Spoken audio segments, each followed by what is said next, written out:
Mari kita berdoa di hadapan Tuhan.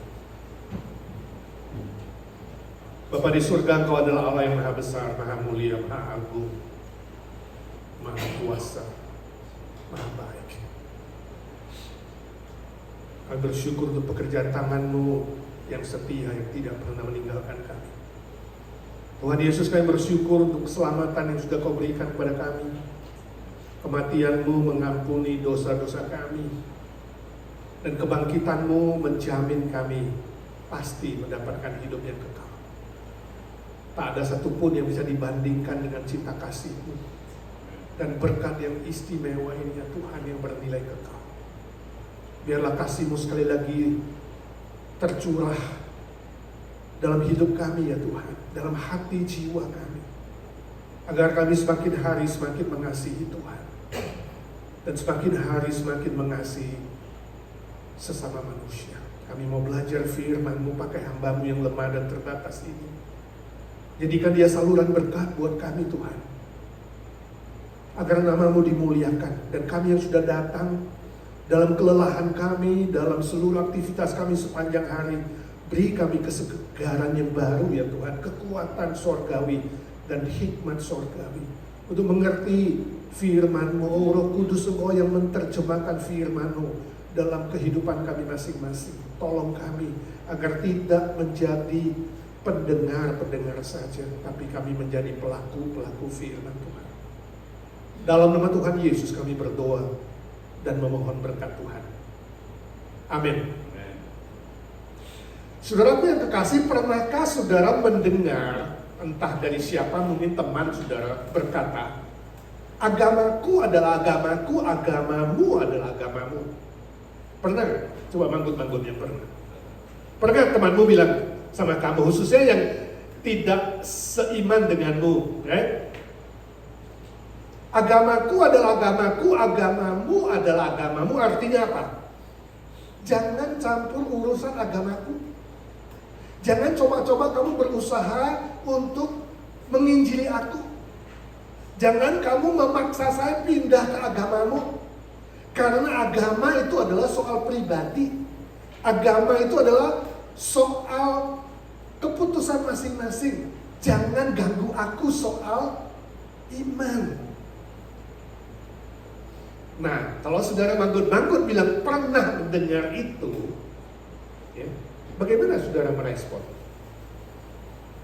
Kalau mendengar kalimat seperti itu, atau temanmu melanjutkan, jangan cerita-cerita imanmu ya. Kalau kamu mau sungguh-sungguh jadi temanku, jangan cerita soal agama, jangan cerita soal iman. Itu masalah pribadi saya, privacy. Jangan ganggu-ganggu aku. Kalau kamu sekali lagi cerita soal agamamu, soal imanmu, maka aku tidak mau jadi temanmu. Pernah gak punya teman seperti itu? Bayangkan kalau kamu punya teman seperti itu, kira-kira bagaimana kamu merespon? Apakah kamu setuju dengan pernyataan dia? Apakah kamu setuju dengan tanda kutip ancaman dia? Bahwa kalau berteman itu jangan cerita soal pribadi, khususnya soal iman, soal agama. Bagaimana you merespon? Kalau kamu mengatakan, oke, setuju, aku jadi temanmu, aku tidak pernah akan cerita, maka pekabaran Injil itu berhenti. Maka orang-orang Kristen tidak perlu lagi mengabarkan Injil. Pekabaran Injil akan stop.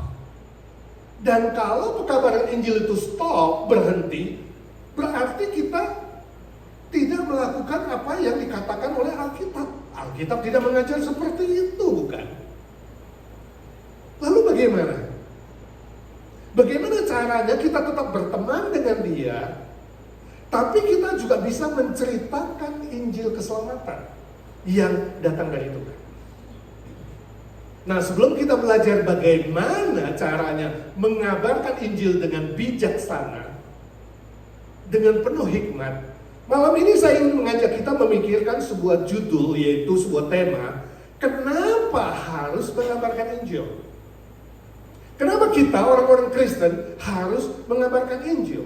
Alkitab mengajarkan kita ada beberapa alasan, ada beberapa fondasi dasar kenapa kita harus kabarkan Injil. Nah, berbicara soal kenapa itu berarti bicara soal apa? Soal motivasi. Soal sesuatu yang di dalam hati kita. Soal sesuatu yang mendorong kita. Kenapa kita harus menceritakan kabar keselamatan? Yang pertama, perintah dari Tuhan Yesus. Mari kita baca Markus 16 ayat 15. Firman Tuhan dalam Markus 16 ayat 15. Demikian firman Tuhan. Lalu dia, Tuhan Yesus, berkata kepada mereka, murid-murid, pergilah ke seluruh dunia, beritakanlah Injil kepada segala makhluk. Nah, segala makhluk di situ tidak termasuk binatang. Binatang nggak perlu diinjili. Ya. Makhluk di situ menunjukkan kepada seluruh umat manusia tanpa kecuali. Ya. Segala suku bangsa. Yesus berkata, pergilah ke seluruh dunia. Artinya semua lokasi di kota, di desa, ya, di tempat kerja, di rumah, di mana-mana ada manusia atau makhluk yang disebut di sini, di mana-mana ada manusia yang belum percaya, yang belum diselamatkan, tanda kutip terhilang, kita harus memberitakan Injil. Nah, perhatikan pergilah, berarti perintah. Kalau perintah berarti apa? Harus. Perintah berarti gak bisa ditawar. Perintah bukan berarti ya tergantunglah ya situasi dan kondisi dan no. Alkitab mengatakan kabarkanlah Injil baik atau tidak baik waktunya. Jadi gak ada oh ya tunggulah kalau Natal ya, kalau Paskah, kalau nanti ada KKR acara khusus, no. Beritakanlah Injil baik atau tidak baik waktunya. Entahkah sakit, entahkah susah, ya, entahkah waktu senang, entahkah waktu sudah turun, entahkah waktu sudah pergi kerja, pergi sekolah, segala situasi. Adalah sebuah perintah. Nah, pertanyaan saya, apakah saudara yang sudah percaya kepada Tuhan Yesus mengasihi Tuhan Yesus? Ya atau tidak? Amin? Kok kecil? Kenceng sedikit walaupun yang di rumah. Apakah saudara sungguh mencintai, mengasihi Tuhan Yesus? Amin. Apa buktinya?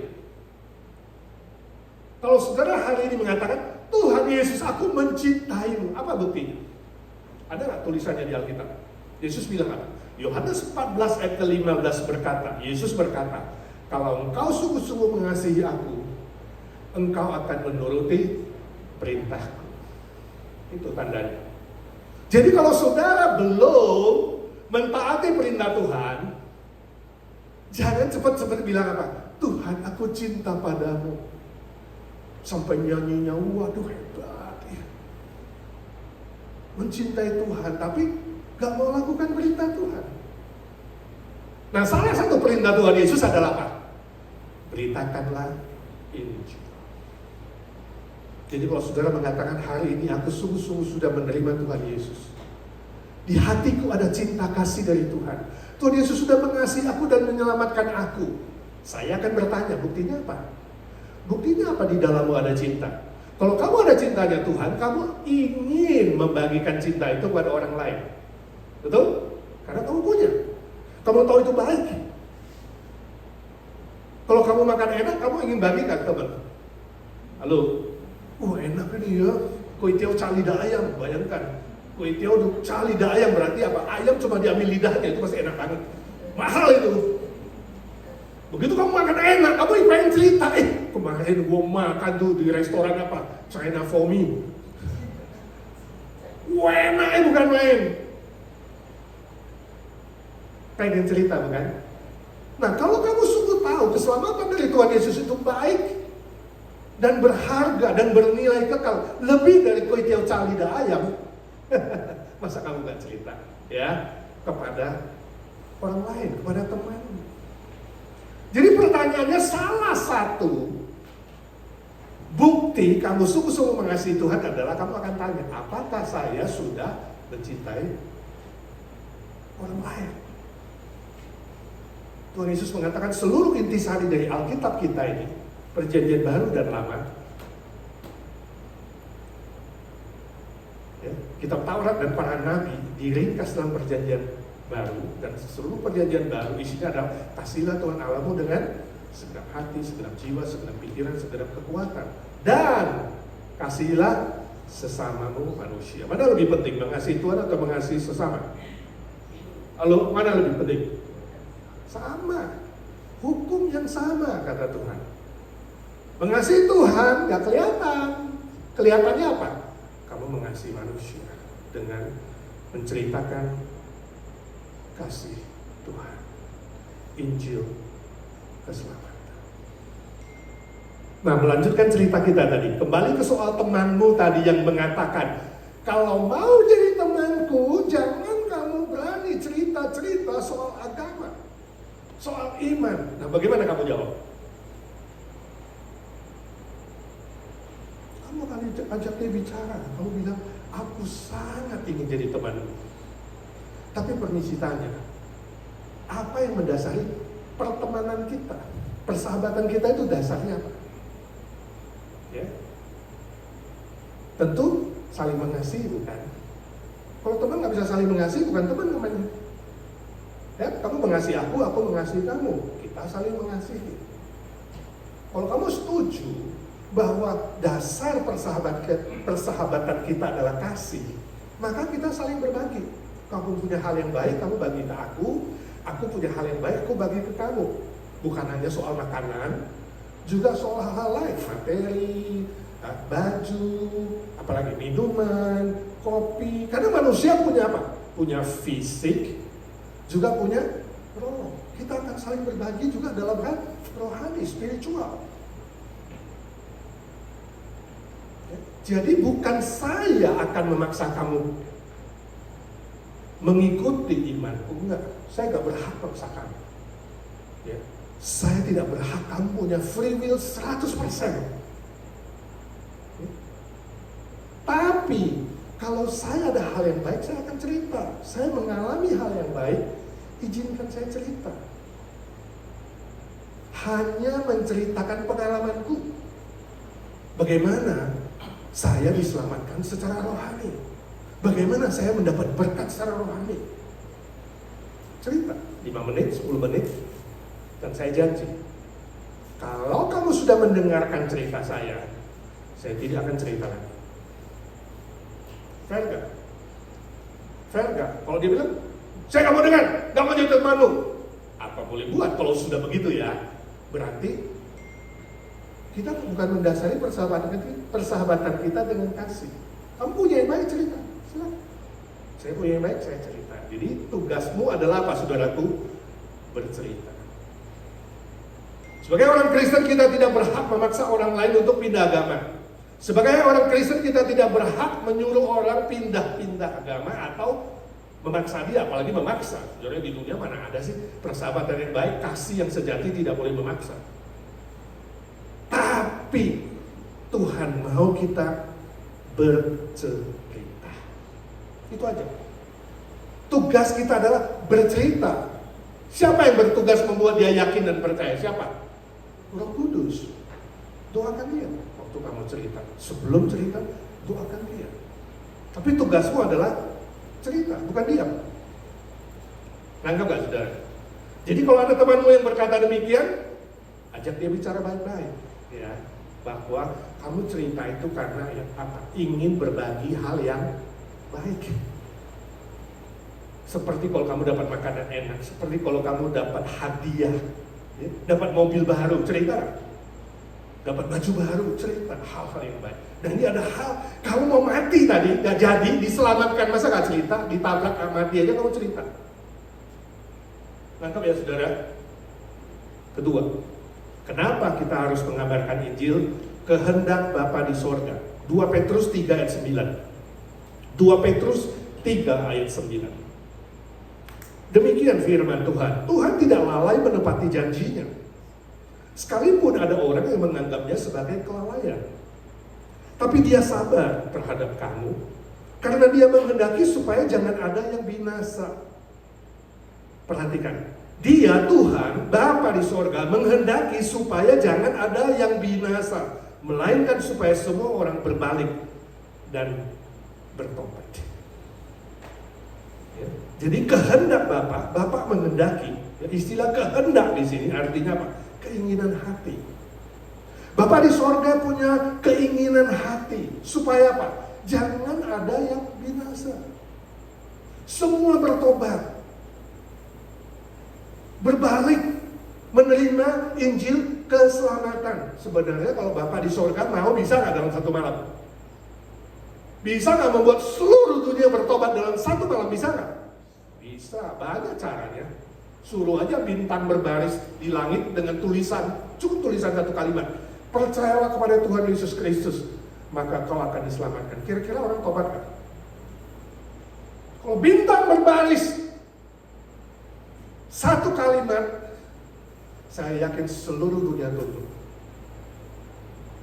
Dan berbagai macam cara Tuhan bisa membuat batu berbicara, membuat binatang berbicara. Tuhan bisa mengirim malaikatnya yang tak terhitung. Oh, Bapa di surga bisa melakukan berbagai macam caranya. Gampang, hanya balik tangan, seluruh dunia tobat. Tapi Bapa di surga tidak memilih cara itu. Kenapa? Sebab Tuhan ingin semua orang Kristen, semua orang percaya menjadi rekan kerja Allah. Dan Tuhan tidak mau memaksakan kehendaknya. Oh, Bapa di surga sangat-sangat menghargai free will yang Dia ciptakan, kehendak yang Dia ciptakan pada manusia. Dan Dia mau manusia itu memilih sendiri. Setelah mendengar Injil, memilih sendiri, mengatakan, ya Tuhan, aku mau. Sebab kasih yang sejati tidak boleh ada unsur paksaan. Saudara nangkep? Itu sebabnya kita orang Kristen, saudara, harus berbangga. Kenapa berbangga? Sebab Tuhan, Bapa di sorga, memilih kita menjadi rekan kerja. Nah, manusia sering bertanya, khususnya orang Kristen, apa sih kehendak Tuhan buat saya? Apa sih kehendak Allah buat saya? Bagaimana sih saya bisa mengerti kehendak Allah? Saudara, salah satunya adalah apa? Kabarkan Injil. Ini kehendak Tuhan. Kalau mau katakan, saya nggak ngerti kehendak Allah, maka saya akan buka ayat ini. Salah satunya yang pertama, ya, kehendak Bapa atau kehendak Tuhan adalah supaya kamu mengabarkan Injil. Sebab Dia rindu tidak ada yang binasa. Nah, konteks di ayat ini adalah jemaat sedang menunggu kapan Yesus datang kedua kali sebagai hakim. Kok gak datang-datang? Lalu sebagian mulai ragu, sebagian mulai mengejek dan mengatakan, Tuhan sudah lupa lah janjinya. Petrus bilang, no, Tuhan gak lupa. Dia tidak lalai terhadap janjinya. Tapi kenapa Tuhan menunda untuk datang? Kenapa Yesus belum datang kedua kali? Seolah-olah menunda begitu panjang. Supaya apa? Semua bisa bertobat. Jadi saudara, kalau Tuhan Yesus sampai hari ini belum datang kedua kali sebagai hakim untuk mengadili umat manusia, adalah supaya ada kesempatan bagi mereka yang belum percaya untuk dengarkan Injil dan bertobat. Atau kalau Tuhan belum memanggilmu pulang ke sorga, kamu belum mati, berarti apa? Tuhan menghendaki kamu mengabarkan Injil dan berbuah Injil keselamatan jiwa-jiwa untuk kerajaan surga. Amin. Yang bilang amin, jangan tidak kabarkan Injil. Yang ketiga, permintaan orang mati. Kenapa harus mengabarkan Injil? Permintaan dari orang yang sudah mati. Loh, orang mati kok ada permintaan? Waktu udah mati kok. Mari kita lihat ayatnya. Lukas 16, 27-28. Injil Lukas 16, 27 dan 28. Demikian firman Tuhan. Kata orang itu, orang yang sudah mati, orang kaya yang sudah mati, berkata kepada Tuhan, kalau demikian aku minta kepadamu Bapa, supaya engkau menyuruh dia ke rumah ayahku. Sebab masih ada 5 orang saudaraku, supaya dia memperingati mereka dengan sungguh-sungguh, agar mereka jangan masuk kelak ke dalam tempat penderitaan ini. Nah, saudara pulang baca dengan lengkap. Konteksnya adalah cerita Tuhan Yesus, kesaksian Tuhan Yesus, bukan perumpamaan. Yesus tidak mengatakan sebuah perumpamaan, dan Alkitab tidak mencatat itu perumpamaan, tetapi adalah kesaksian Tuhan Yesus. Jadi ini cerita yang sungguh-sungguh terjadi. Yesus bilang ada seorang kaya yang sombong, yang mengakhlakkan hartanya, mengandalkan hartanya daripada mengandalkan Tuhan. Akhirnya dia mati. Di depan rumahnya ada seorang pengemis yang selalu meminta-minta belas kasihan, tapi dia tidak mempedulikan orang itu. Pengemis itu juga mati. Dua-duanya mati dan dua-dua masuk ke alam maut, atau yang disebut kerajaan maut. Nah, kerajaan maut itu terpisah. Orang yang sudah percaya, ya, si pengemis yang percaya dan mengenal Tuhan, dia katanya duduk di pangkuan Abraham. Ini adalah sebuah arti simbolik, bukan dia mati lalu dudukin Abraham. Kalau 10 orang dudukin, penyok dia, saudara. Duduk di pangkuan Abraham berarti duduk berdampingan. Orang Yahudi itu kalau makan itu duduk kayak berdampingan gini ya. Seolah-olah bersama Abraham. Abraham itu siapa? Bapak orang beriman. Jadi orang yang beriman kumpul satu tempat sama Bapak Abraham di kerajaan maut. Nah, si orang kaya yang tidak percaya, dia di satu tempat menderita. Jadi sebagian susah, menderita, sebagian lagi senang, sukacita bersama Abraham. Nah, Yesus ingin mengajarkan apa kita di sini?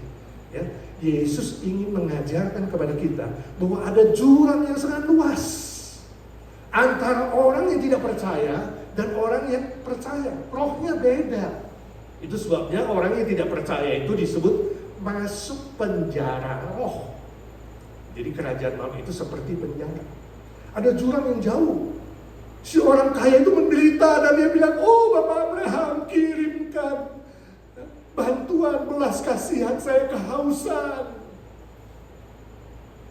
Jadi bahasa sehari-hari ya, Abraham bilang, "Sorry, gak ada pesawat dari sini ke sana, gak bisa kirim makanan, gak ada hubungan, gak bisa kirim bantuan." Artinya apa? Orang yang sudah mati tidak ada kesempatan bertobat.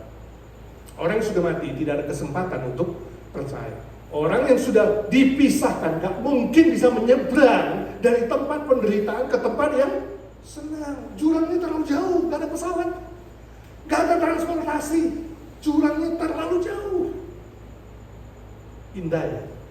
Roh orang yang mati, ini pelajaran juga. Roh orang yang sudah mati tidak tidur. Nah, ini kita menentang ajaran Advent, saksi Jehovah, atau orang-orang golongan yang ekstrim yang sesat mengatakan orang yang mati adalah tidur. Enggak, bicara. Ini orang yang kaya bicara rohnya. Masih bisa komunikasi, mohon sama Tuhan. Tuhan, kalau memang gak bisa kirim bantuan, tolonglah Tuhan. Utus si pengemis itu balik lagi ke bumi, hidupin lagi. Kenapa? Di rumah ayahku ada 5 saudaraku yang belum percaya. Supaya dia beritakan Injil, peringati mereka, jangan masuk ke sini, susah, menderita. Orang yang sudah mati ada keinginan, ada permintaan. Dan permintaan orang yang mati apa? Supaya mereka masih hidup, yang masih ada kesempatan, jangan binasa. Jadi kenapa kita mengabarkan Injil? Karena permintaan orang yang mati. Saya nggak tahu siapa dari keluargamu yang sudah mati, sudah meninggal, temanmu atau siapa, ya, atau siapa saja, ingat, ya, jangan kamu minta kekayaan sama orang mati. Ada orang begitu kan? Oh kaya, pergi ke kuburan, ke nenek moyangnya, minta supaya kaya raya. Hah? Salah tempat. Dia bilang, anakku, kekayaan nggak menyelamatkanmu, susah di sini nak. Kalau dia boleh ngomong ya, ternyata itu trik iblis. Saya punya seorang teman saya itu di Jakarta, punya orang teman dia cerita, setelah jadi orang Kristen dia cerita, sebelum jadi orang Kristen, dia tuh, waduh pengen kaya, jadi dinasehati. tidur di kuburan satu malam. Jadi dia cerita, dia bilang, saya pernah tidur di kuburan. Dan katanya sama orang pintar itu, tidur kuburan tanpa pakaian. Bayangkan tidur telanjang di kuburan. Tapi demi bisa kaya raya, dia lakukan. Tetap aja gak kaya raya dia bilang. Goblok ya, jangan kamu lakukan itu. Ya, bodoh sekali. Atau ke kuburan atau kemana lah. Panggil-panggil roh orang yang sudah mati lah supaya minta nomor lotre. Salah, sebenarnya salah. Orang yang mati gak pusingin harta. Ya, gak usah kirim harta. Ada yang kirim rumah mewah dibakar, kirim duit perak dibakar, kirim duit emas. Mereka gak pusing soal materi. Kalau boleh minta satu hal, dia bilang, tolong ceritakan Injil kepada saudara-saudaraku. Tapi ditolak permintaan dia. Kenapa? Tuhan bilang, di bumi sudah ada rasul, ada nabi, ada Alkitab, ada firman Tuhan dari orang Kristen, itu cukup. Jadi saudara jangan percaya kalau orang mengatakan, gue pernah mati lu 36 jam, 48 jam, masuk ke neraka, ke surga, lalu balik lagi cerita. Bohong. Kenapa? Tuhan bilang gak mungkin. Ini aja ditolak kok. Kok kamu enak-enak jalan-jalan ke surga, jalan-jalan ke neraka, akhirnya orang percaya kamu. Percaya cerita pribadimu, gak percaya Alkitab. Mengerti? Trik iblis. Tipuan iblis. Supaya kamu lebih percaya manusia daripada percaya firman Tuhan. Tapi poin saya di sini adalah, saudaraku, kalau orang yang sudah mati saja punya keinginan mengabarkan Injil, masakan kamu yang hidup gak punya keinginan? Masakan kamu yang sudah mengalami kasih Kristus gak punya kerinduan itu? Oke? Kalau nggak punya, artinya apa? Lebih dari orang mati. Aku udah nggak ngerti lah apa kalau lebih dari orang mati itu apa ya? Saudara kok tegang sih rasanya dengar. Oh, lanjut kan?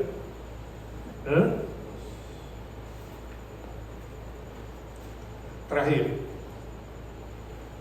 Nomor 4. Kenapa harus mengabarkan Injil? Kisah Rasul 20 ayat 26-27, kewajiban orang Kristen atau hutang Injil orang Kristen. Kisah Rasul 20 ayat 26 dan 27, demikian firman Tuhan. Sebab itu pada hari ini aku bersaksi kepadamu bahwa aku bersih, tidak bersalah terhadap siapapun yang akan binasa. Sebab aku tidak lalai memberitakan seluruh maksud Allah kepadamu. Nah, saudara, konteks dari ayat ini adalah Rasul Paulus mau berpisah dengan jemaat dan tua-tua di Efesus setelah dia mengabarkan Injil di daerah Asia Kecil dan sekitarnya. Jadi ceritanya ini perpisahan. Nah, pada acara perpisahan itulah Rasul Paulus mengatakan kalimat ini. Aku tidak berhutang dengan siapapun, secara materi, secara moral, secara Injil aku tidak berhutang. Aku bersih. Hebat ya. Gak ada satu orang pun yang bisa klaim aku berhutang. Termasuk hutang Injil. Termasuk mereka akan binasa. Jadi Paulus dengan kata lain mengatakan, saya sudah melakukan kewajibanku dengan tuntas selama aku bersama-sama kamu. Beberapa lama? Cukup lama. Aku tidak ada hutang Injil dengan siapapun. Aku sudah mengabarkan. Ya, perhatikan. Aku tidak lalai memberitakan seluruh maksud Allah kepadamu. Jadi Paulus ketemu siapa saja, dia menceritakan Kristus. Kenapa? Dalam surat Roma, Paulus berkata di pasal 1, aku berhutang Injil kepada semua orang, baik itu Yunani, baik itu Yahudi. Dan kemudian pasal 14 dia berkata, semua orang Kristen, orang percaya harus mempertanggungjawabkan hidupnya dan pelayanannya di hadapan Tuhan. Jadi setelah Paulus selamat dan dipilih menjadi rasul, dipilih menjadi hamba Tuhan, dia katakan, saya hutang Injil, ketemu siapa saja. Dan di Asia kecil ini, di Efesus ini dia katakan, aku sudah melunasi. Nah, saudaraku yang kekasih, mengabarkan Injil itu adalah sebuah kewajiban yang harus kita lakukan. Ini disebut dengan hutang Injil. Entahkah keluargamu, entahkah temanmu, entahkah orang-orang lain yang Tuhan izinkan kamu ketemu, ingat, kamu berhutang Injil. Artinya, kamu harus cerita. Kalau kamu nggak cerita, kamu hutang.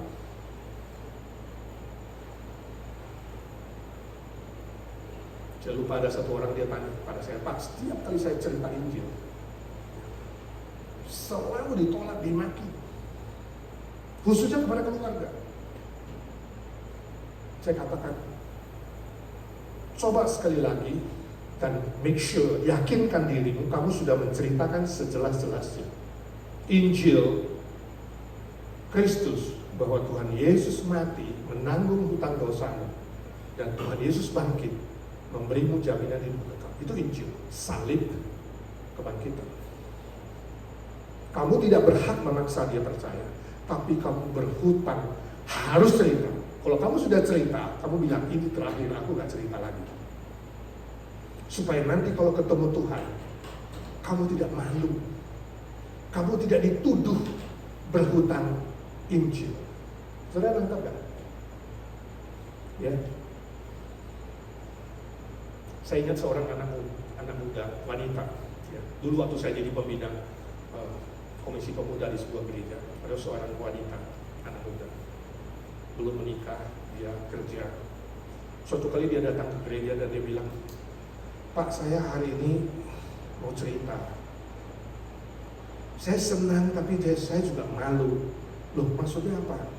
Dia bilang, teman kantor saya tadi siang dia bilang sama saya, dia bilang, saya sekarang jadi orang Kristen, aku sudah percaya sama Tuhan Yesus, dan hatiku senang sekali, aku sukacita sekali, karena aku tahu ternyata dosaku diampuni. Aku kaget, bercampur malu, senang, tapi sedikit malu. Saya bilang, saya juga orang Kristen kok. Lalu dia bilang, loh, kamu Kristen? Kenapa dari dulu gak bilang? Saya malu, Pak, dia bilang begitu. Dia bilang, kita satu kantor, kamu teman baikku. Kita tiap hari ketemu bertahun-tahun, dan kita sering makan siang bersama. Kamu tidak pernah cerita tentang Tuhan Yesus? Dia bilang, Pak, saya tahu sekali Pak dengar itu. Saya bilang, Tuhan izinkan kamu mengalami itu. Dan mulai hari ini ingat, setiap ketemu orang, ingat, kamu hutang cerita Injil. Saudaraku, kalau itu terjadi padamu di bumi ini, kamu bisa say sorry. Bisa rasa malu dan say sorry seperti pemudi itu. Tapi kalau itu di pengadilan terakhir, penghakiman terakhir, waktu kamu berjalan mau masuk ke sorga dan temanmu berjalan mau ke neraka, dia lihat kamu, dia bilang, hei, itu kan temanku, duduk satu bangku sebagai saya di sekolah, teman alumni. Lalu dia bilang sama Tuhan Yesus, sang hakim itu, Yesus hakim yang adil, itu teman saya, dulu sama-sama di sekolah, lalu sama-sama kerja, makan bersama, teman baik. Dia gak pernah cerita Tuhan, gak adil, dia gak cerita Tuhan. Malu gak kamu kira-kira? Malu gak? Malunya taruh di mana? Waduh, saya pikir malu kepalanya. Gak kepalang itu, malunya itu, aduh, gak berani dia. Jangan sampai kamu dituduh. Ingat baik-baik, mulai dari keluargamu, pikirin, ada gak yang belum kamu cerita? Jadi temanmu, cukup cerita, ajak dia ngopi kayak, ya, makan siang kayak, cari cara untuk bercerita. Pak Edi sih ngomongnya gampang, susah Pak. Saya tahu gak gampang, sebab iblis juga rasa. Makanya tiap kali kalau naik pesawat, naik kereta api, kalau ketemu orang baru, sudah ngantuk, saya pengen tidur. Tapi ini orang yang saya belum, Tuhan izinkan saya ketemu, masa saya nggak cerita? Pengen saya cerita dulu. Dan kalau cerita dia udah tanya, Pak kerjanya apa? Nah itu agak susah jawabnya. Kalau saya bilang, pendeta, sebentar kemudian, Pak saya permisi tidur dulu ya. Kamu dengar? Jadi saya harus mikir, gimana ya supaya cerita. Kadang saya bilang saya guru, memang guru juga kan. Kadang saya bilang saya penjual asuransi jiwa yang kekal. Saya sudah usaha. Itu orang asing ya, mungkin orang asing dia nggak berani nuduh kali baru ketemu sekali di kereta kayak di pesawat, tapi saya Tuhan beri saya kerinduan pengen cerita paling tidak. Nah bayangkan kalau itu keluargamu, anggota keluargamu, rekan kerjamu di kantor. Masa kamu gak cerita? Kamu hutang Injil, saudaraku, hutang Injil. Itu sebabnya saya anjurkan saudara sekalian, baik yang hadir malam ini maupun yang di rumah, mulai hari ini, pikirkan satu atau dua orang. Pikirkan siapa yang kamu mau cerita. Lalu mulai doakan secara serius. Amin. Itu cara pertama, doakan secara serius. Langkah kedua, cari kesempatan. Saya nggak tahu apa itu. Ajak makan, ajak jalan-jalan. Dia ulang tahun, saudara berikan kado, kemudian minta 5 menit untuk cerita. Cerita yang mudah dulu. Apa itu? Pengalaman kamu diselamatkan.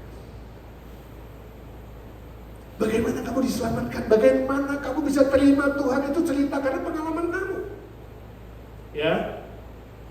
Tapi hati-hati, cerita Injil, kabar keselamatan, bukan Injil murahan. Nah ini hati-hati saudara.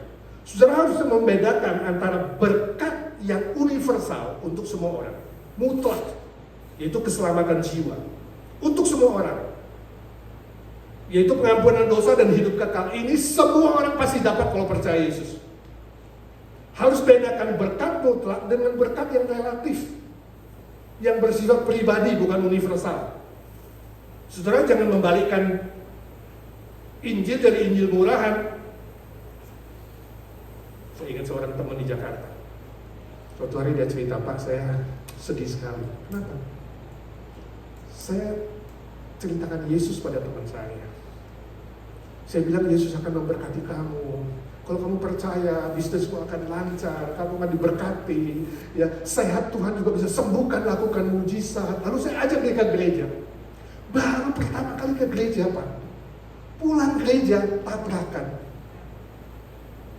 Kecelakaan. Dan dia marah besar. Dia bilang, kamu bohong, penipu.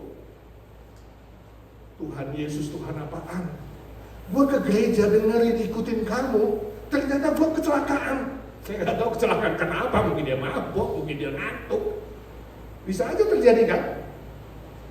Dan mulai hari itu dia tidak mau menginjakkan kaki lagi di gereja.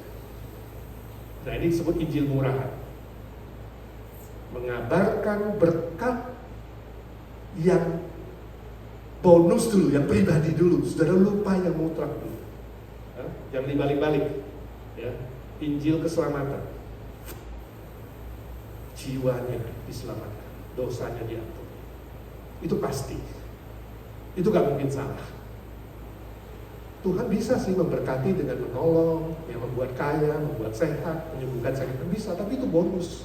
Terserah Tuhan. Tuhan mau kasih, Tuhan gak mau kasih, boleh ya dan tidak, tergantung kedaulatan Tuhan, tergantung waktu Tuhan. Ya, jadi ingat saudara. Kabarkan Injil bukan berarti mengabarkan Injil murahan. Jadi dia bilang, ayo ke IGMC yuk, makanannya enak. Itu yang sudah promosi. Ya gak pernah percaya, udah 2 tahun juga gak pernah dengar Injil. Jadi dia ke IGMC hanya untuk cari repot udah. Belum punya teman hidup ya, jodoh ya.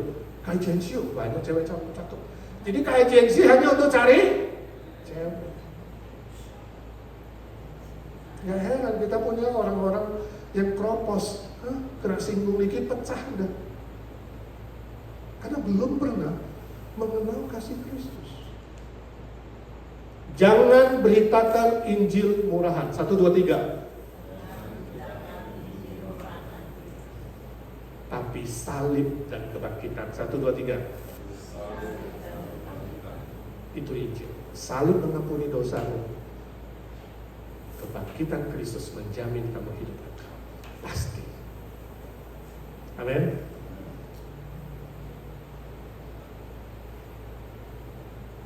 Jadi, bagaimana cara yang paling bijak dengan orang dengan berbagai macam latar belakang untuk memenangkan mereka bagi Tuhan?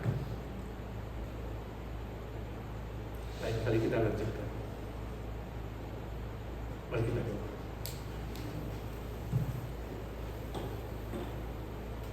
Saya ingin saudara pikirkan 1 atau 2 nama yang saudara kenal, yang saudara rencanakan untuk ceritakan tentang Injil keselamatan. Kemudian kita akan buka suara berdoa bersama-sama. Sebutkan nama itu, angkat ke hadapan Tuhan, dan minta Tuhan berikan kamu kesempatan bijaksana untuk mulai bercerita tentang keselamatan.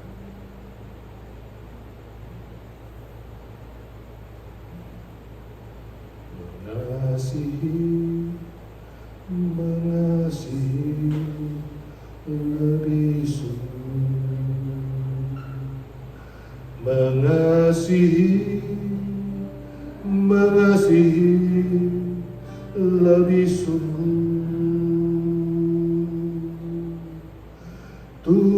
Tuhan lebih dulu mengasihi diriku, mengasihi lebih sungguh. Mari kita buka suara, sebutkan nama itu ke hadapan Tuhan. Bapa di sorga,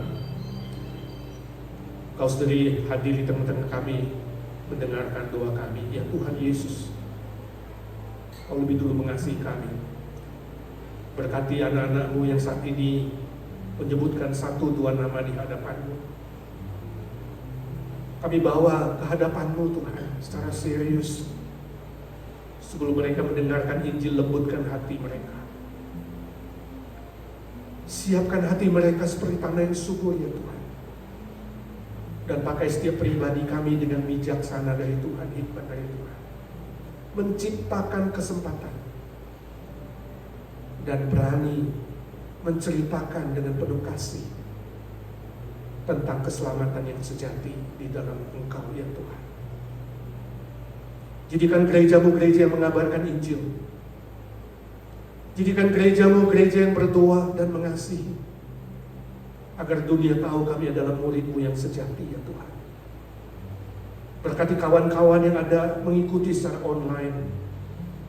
Tuhan tolong juga, supaya kami diberi kesempatan melunasi hutang Injil sebelum kami menghembuskan nafas yang terakhir.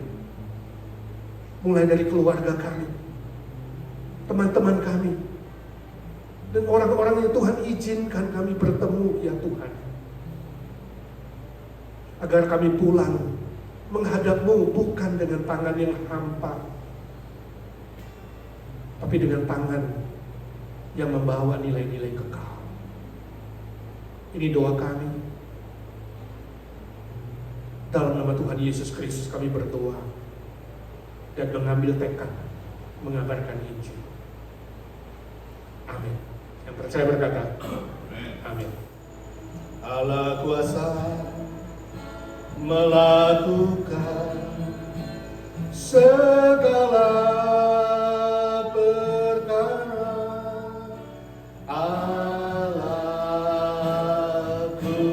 Maha Kuasa. Dia ciptakan seisi dunia, atur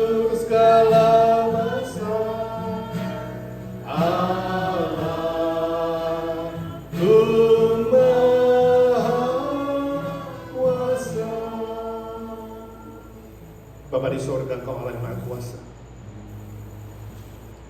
yang dapat melakukan apapun, melampaui pikiran, perasaan, dan pengalaman kami. Tuhan Yesus, Kau ada di tengah-tengah kami, hadir, sebab Engkau Allah yang Maha Hadir, dan Kau mendengarkan doa-doa kami. Saat ini kami bersehati mau berdoa bagi mereka yang lemah tubuh. Tuhan memberkati Lisa Nur Salim yang baru selesai operasi kakinya. Tuhan jamah, Tuhan pulihkan dia secara sempurna. Tumpangkan tangan-Mu ya Tuhan. Dan juga Wan-Wan dan anak-anak yang kurang sehat, yang ada batuk, Tuhan sembuhkan juga. Semua sakit penyakit sekeluarga, Tuhan yang anugerahkan. Berkati Ibu Nina Panginda dalam kelemahan tubuhnya, juga livernya Tuhan, sembuhkanlah hamba-Mu. Kami minta dalam nama Tuhan Yesus, tumpangkan tangan-Mu ya Tuhan. Kami berdoa untuk Arthur Pala, remaja kami, anak kami ya Tuhan. Kau tahu sakitnya, Kau tahu kelemahannya, Tuhan tahu di mana masalahnya. Kami minta dalam nama Tuhan Yesus, Tuhan sembuhkan dia, curahkan mujizat-Mu bagi dia Tuhan. Kuatkan orang tuanya tetap tabah, menantikan waktu Tuhan dan karya Tuhan. Kasihani Arthur Alar ya Tuhan. Kami berdoa untuk Walter, suaminya Eti, yang juga menunggu supaya mata kanannya bisa melihat dengan jelas. Ya Tuhan, sebagaimana dulu Kau mencelitkan orang-orang buta, sembuhkanlah dia. Walter bisa melihat lagi jelas dan nama-Mu dimuliakan ya Tuhan. Kami doakan saudara kami Melki Ngambah, Tuhan juga menolong dia dalam pemulihan jantungnya, juga kesehatan ginjalnya atau bagian-bagian lain yang lemah. Tuhan tahu. Kami berdoa dengan sehati dalam nama Tuhan Yesus, jamah dia dengan bilur-bilur dan kuasa kebangkitan-Mu Tuhan. Sembuhkan Melki secara sempurna, persiapkan dia untuk kembali bisa bekerja dan melayani secara baik dan normal. Kami doakan para senior kami ya Tuhan, Umpol Wardana, berikan dia kesehatan, semangat, sukacita, kekuatan dari surga, anugerah-Mu yang baru setiap hari untuk menemani Tante Lena yang kakinya lemah. Kami bersyukur daya ingatnya bertambah. Kami bersyukur dia bisa menelan makanan dengan baik. Tuhan, berkati dia. Dan tolong Umpol dalam pelayanannya, khususnya menguatkan para senior anggota Evergreen. Kami serahkan mereka satu persatu dalam tangan-Mu ya Tuhan. Berkati Tante Lucy, Tante Pauline, Tante Isha, Tante Ita, Tante Merin, Tante Aiwati, Tante Sumi, Tante Nelly, Ci Airin, mereka yang hidup dalam kesendirian ya Tuhan. Sertai mereka dengan cinta kasih-Mu, damai sejahtera-Mu, kuatkan mereka. Andi yang kupingnya lemah, yang sakit Tuhan sembuhkan. Budi Kuala usaha kakinya juga gak kuat Tuhan, kuatkan dia. Akan bersyukur dia bisa hadir setiap minggu beribadah. Tante Oni di Indonesia, Tuhan kuatkan mereka satu persatu. Ko Chun Hong dalam pemulihan lututnya, Tuhan juga jamah. Pak Harili yang lemah tubuhnya, Tuhan tumpangkan tangan-Mu. Cisil Jali agar matanya melihat lagi dengan jelas dan dia juga sehat kembali. Juga Pak Indra dalam pemulihan kesehatannya. Dan semua senior-senior lainnya ya Tuhan, yang tidak kami sebut satu persatu. Dengarkan doa kami ya Tuhan. Hiburkan mereka yang sedih, kuatkan mereka yang lemah. Tolong mereka, kalau Tuhan beri panjang umur, mereka pun tetap berbuah bagi Tuhan, melayani pekerjaan Tuhan lewat doa-doa mereka.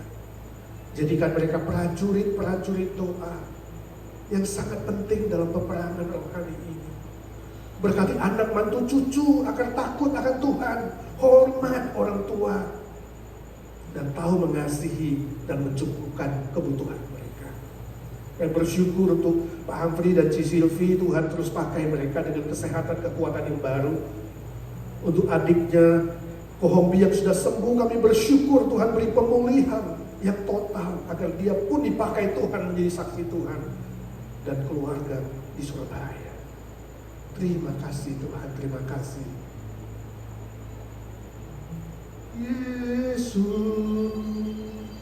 Yesus, dengar doaku, janganlah Tuhan lalui, beri